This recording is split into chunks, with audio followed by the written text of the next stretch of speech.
ikalawang pagkakataon na pugnada ang resupply mission sa Escoda Shoal.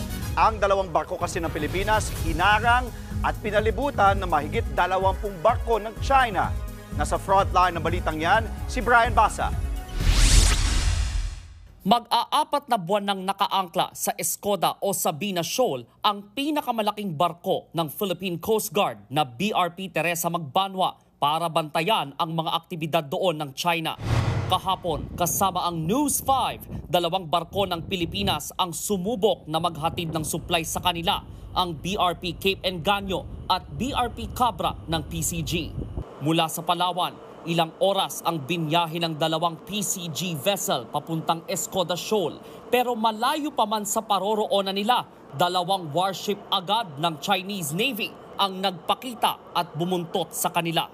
Pasado alas 11 naman ng umaga nang mas makalapit sa Escoda Shoal ang BRP Cape Engaño at BRP Cabra. Pero gaya ng inaasahan, mas maraming barko ng China Coast Guard na ang nakaabang sa kanila. Nasa 40 barko ng China ang nagkalat sa paligid ng Bahura. Ang 4 sa kanila, CCG vessel na agad pumaligid sa dalawang barko ng Pilipinas. Para hindi magkatensyon, minabuti ng BRP Cape Engaño na tumigil at radyohan ang China para ipaalam na maghahatid lang sila ng supply. This is Philippine Coast Guard Vessel 4411. We have coordinated with our government.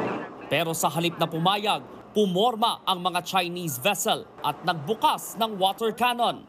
Pasado tanghali nang makita natin itong CCG Vessel 5205 na binuksan nito ang water cannon. Anytime, pwede nitong bombahan ng tubig ang BRP Cape Engaño. At sa kaliwang gilid naman ng barko nakaharap sa atin, ang CCG Vessel 21555, ang isa sa mga barkong bumangga sa BRP Datu Sanday ng Bureau of Fisheries and Aquatic Resources noong August 25.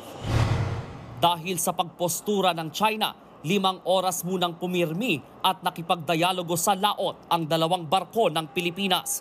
Pero bandang alas 4 ng hapon, nagdesisyon ang PCG na huwag nang ituloy ang resupply mission at bumalik na muna sa Palawan.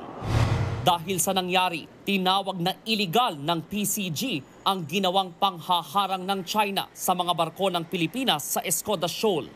Sa kabuuan, aabot daw sa 40 warship, Coast Guard vessel at militia ship ang dineploy ng China sa palibot ng Escoda Shoal.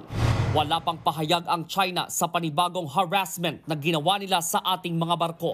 Pero hinimok ng PCG ang China Coast Guard na irespeto ang international law at huwag gumamit ng puwersa laban sa kapwa nila Coast Guard.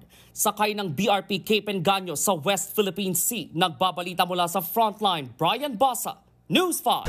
Mga kapatid, Lucy Cruz Valdez po, maging maalam at may pakialam sa mga napapanahong balita sa bansa. Tumutok at mag-subscribe sa News 5 social media pages.